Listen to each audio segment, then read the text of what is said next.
From the discovery of the nucleus until now, it has been past almost a century of the journey of nuclear physics. But in this long duration, most of us have been exploring the ways to use it rather than exploring the world of nuclei.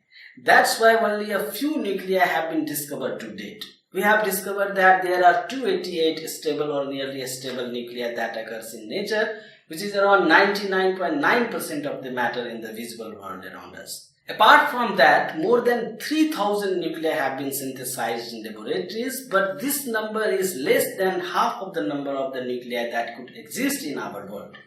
Actually, more than 6000 nuclei might exist in this world. Scientists typically map these nuclear species on a chart of nuclei called nuclear landscape. The nuclear landscape is basically the periodic table of nuclear physics, just like the periodic table in atomic physics. It is the arrangement of all possible nuclei according to its unique combinations of neutrons and protons. Here in this picture, you can see the nuclear landscape that defines the territory for the nuclear physics research. In this figure, black squares represent stable nuclei that define the value of stability.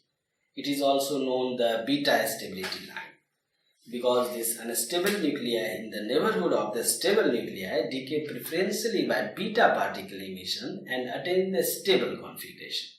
The yellow region represents the range of observed unstable nuclei that have been explored by adding or removing neutrons or protons in the reaction with stable nuclei. In these nuclei, the neutron to proton ratio is more or less than what is required for stability. They decay to other nuclei via alpha decay for heavy nuclei and beta decay for intermediate and lighter nuclei until they attain some stable nuclei.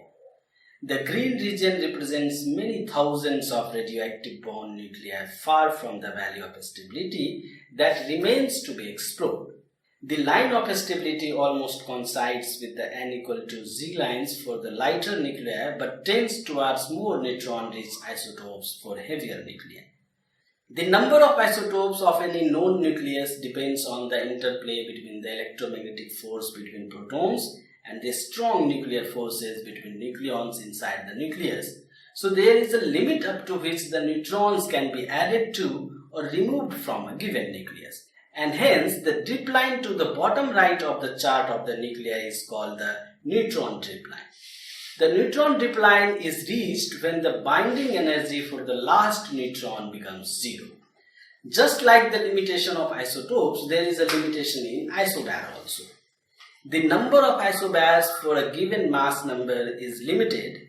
That is, there is a limit up to which the protons can be added to a given nucleus. And hence the drip line to the upper left of the chart of the nuclei is called the proton drip line. The proton drip line is reached when the binding energy of the last proton becomes zero.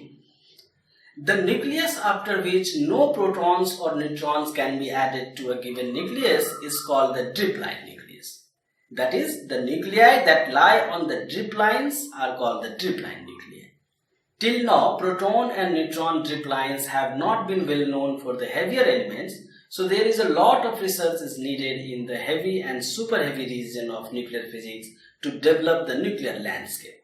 The vertical and horizontal dashed lines represent magic numbers 2, 8, 20, 28, 50, 82 and 126, which occur when major nuclear cells are filled.